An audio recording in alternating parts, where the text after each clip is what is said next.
Por milhares de anos, eclipses solares aterrorizaram civilizações inteiras. Reis cancelavam guerras, pessoas se trancavam em casa, sacrifícios eram feitos aos deuses. Mas o que poucos sabem é que esse fenômeno que hoje conseguimos prever com precisão de segundos já mudou o curso de batalhas, derrubou impérios e até provou uma das teorias mais revolucionárias da física moderna. Só para você ter uma ideia, um eclipse solar total acontece em média a cada 18 meses em algum lugar do planeta. Mas para você ver um do mesmo lugar, isso pode levar 375 anos. E quando acontece, a temperatura pode cair até 10 graus em questão de minutos. Animais entram em comportamento noturno em pleno dia, e o céu revela estrelas impossíveis de ver normalmente. Mas por trás desse espetáculo celestial, existe uma coincidência matemática tão improvável que muitos cientistas chamam de milagre cósmico. E o que você está prestes a descobrir vai mudar completamente sua visão sobre nosso lugar no universo. Para entender a verdadeira história por trás dos eclipses solares, precisamos descobrir 3 coisas.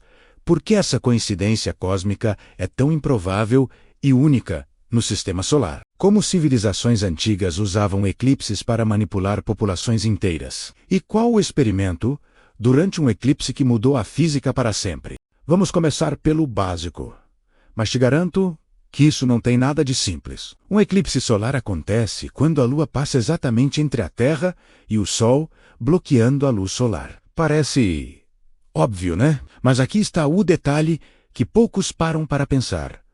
O Sol é 400 vezes maior que a Lua. 400 vezes. Então, como diabos uma bolinha tão pequena consegue cobrir perfeitamente o disco solar? A resposta está numa coincidência matemática absurda. O Sol está exatamente 400 vezes mais longe da Terra do que a Lua. Entendeu? O Sol é 400 vezes maior, mas está 400 vezes mais distante. Por isso, vistos daqui da Terra, eles têm exatamente o mesmo tamanho aparente no céu. As chances disso acontecer são astronômicas. Nenhum outro planeta no sistema solar tem essa configuração. Marte tem 2 luas minúsculas que mal fazem sombra. Júpiter tem luas gigantes, mas elas são pequenas demais comparadas ao Sol visto de lá. Saturno, Urano, Netuno, nenhum deles experimenta eclipses solares totais como a gente. E tem mais. Essa coincidência é temporária. A Lua está se afastando da Terra a uma velocidade de 3,8 centímetros por ano. Daqui a 600 milhões de anos, ela vai estar longe demais para cobrir completamente o Sol. Os eclipses totais vão deixar de existir. A gente vive numa janela de tempo extremamente específica na história do universo, onde isso é possível. Mas o que ninguém te conta é que isso não é só sorte. Essa configuração perfeita permitiu que a humanidade fizesse descobertas científicas impossíveis de qualquer outra forma. Agora você pode estar pensando, mas como as pessoas antigas reagiam a isso sem entender o que estava acontecendo? E é aqui que a história fica ainda mais interessante. Em 28 de maio do ano 585 a.C., 2 impérios estavam em guerra há 6 anos.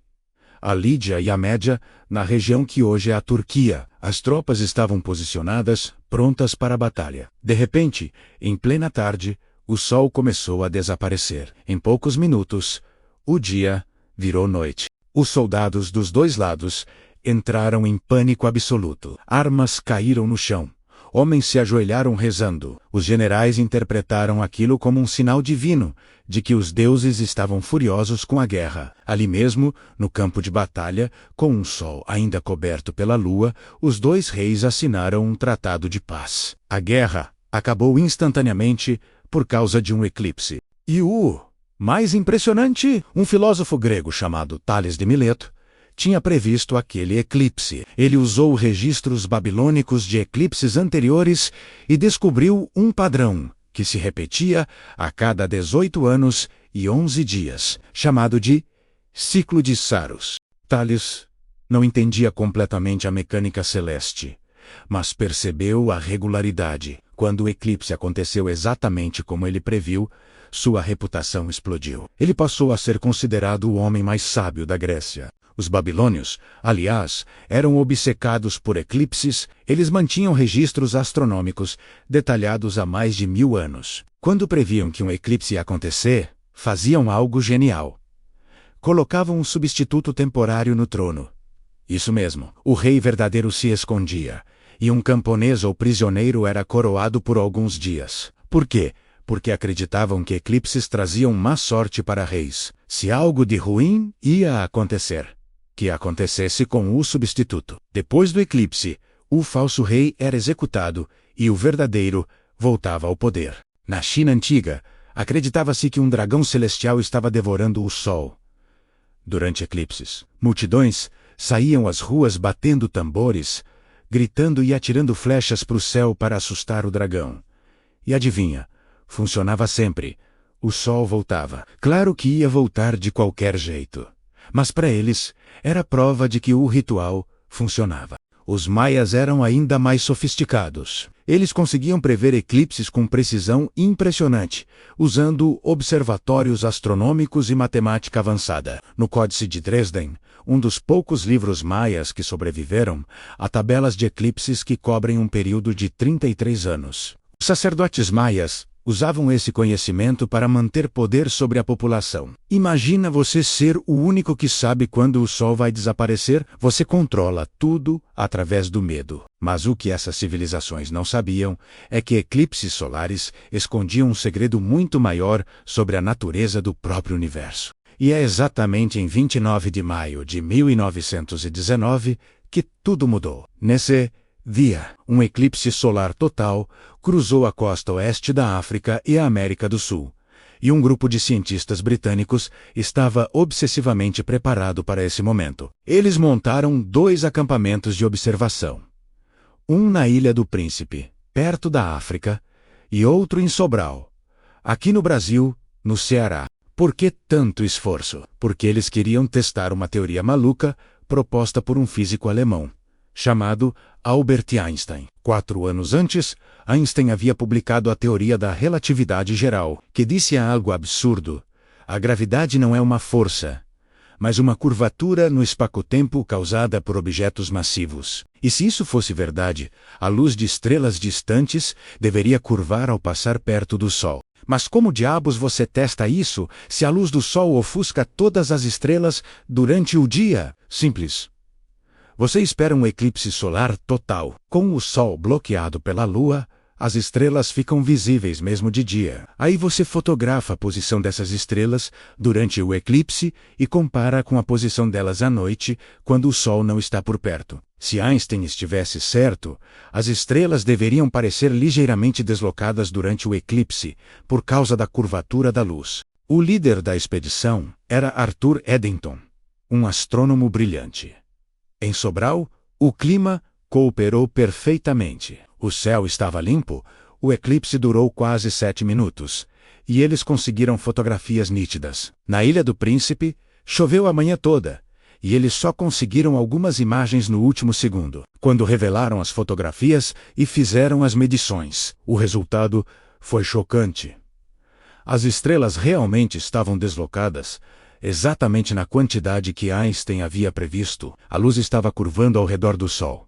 Einstein estava certo. Newton estava em certa medida errado. Quando os resultados foram anunciados em novembro de 1919, Einstein virou celebridade mundial da noite para o dia. Jornais do mundo inteiro estamparam manchetes sobre como a compreensão do universo havia mudado completamente. Um eclipse solar havia provado uma das teorias mais revolucionárias da física moderna.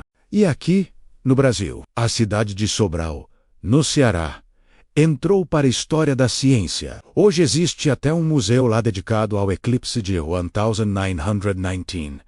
Aquele evento colocou uma pequena cidade do interior do Ceará no mapa científico mundial. Cientistas de todo o planeta sabem que foi em solo brasileiro que se comprovou a relatividade geral. Mas os eclipses continuaram revelando segredos. Durante o eclipse de 1919, os cientistas também observaram pela primeira vez a coroa solar com detalhes incríveis. A coroa é a atmosfera externa do Sol, milhões de graus mais quente que a superfície.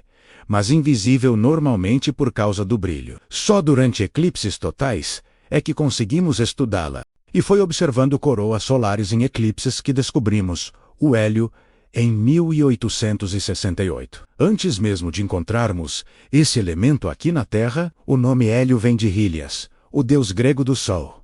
Descobrimos um elemento químico no espaço antes de achar ele no nosso próprio planeta. Eclipses também nos ajudaram a entender erupções solares, vento solar e como nossa estrela funciona. Cada eclipse é uma oportunidade única de observação que não pode ser replicada em laboratório. Por mais avançados que sejam nossos telescópios espaciais, ainda há descobertas sendo feitas durante eclipses. E o próximo grande eclipse que vai cruzar áreas populosas acontece em 2 de agosto de 2027 e vai passar pela Espanha e pelo Egito. Milhões de pessoas vão testemunhar o fenômeno e você pode ter certeza que cientistas do mundo inteiro vão estar lá, com equipamentos cada vez mais sofisticados, buscando novos segredos. Mas e você? Como pode aproveitar esse conhecimento todo? Olha, a verdade é que entender fenômenos como eclipses solares mostra como o universo é fascinante e cheio de coincidências improváveis. E se você quer aprender mais sobre ciência, astronomia ou qualquer habilidade que te coloque na frente no mercado de trabalho, você precisa de uma base sólida de conhecimento. Se em pleno 2025 você ainda não domina inglês fluente, isso pode estar te impedindo de acessar conteúdos científicos incríveis, cursos internacionais e oportunidades globais. Me conta aí, o que você acha dos eclipses solares? Você conhecia toda essa história por trás deles? E sabia que foi aqui no Brasil que provaram a teoria da relatividade? Me conta aqui embaixo que eu quero saber. E se você gostou desse vídeo, compartilha com aquele amigo que é apaixonado por astronomia. E já deixa o like. E Sergipe, inscreva para mais curiosidades fascinantes. Aqui na tela tem 2 outros vídeos. Escolhe um deles, que eu te vejo lá em alguns segundos. Por esse vídeo, é isso. Um grande abraço e até mais.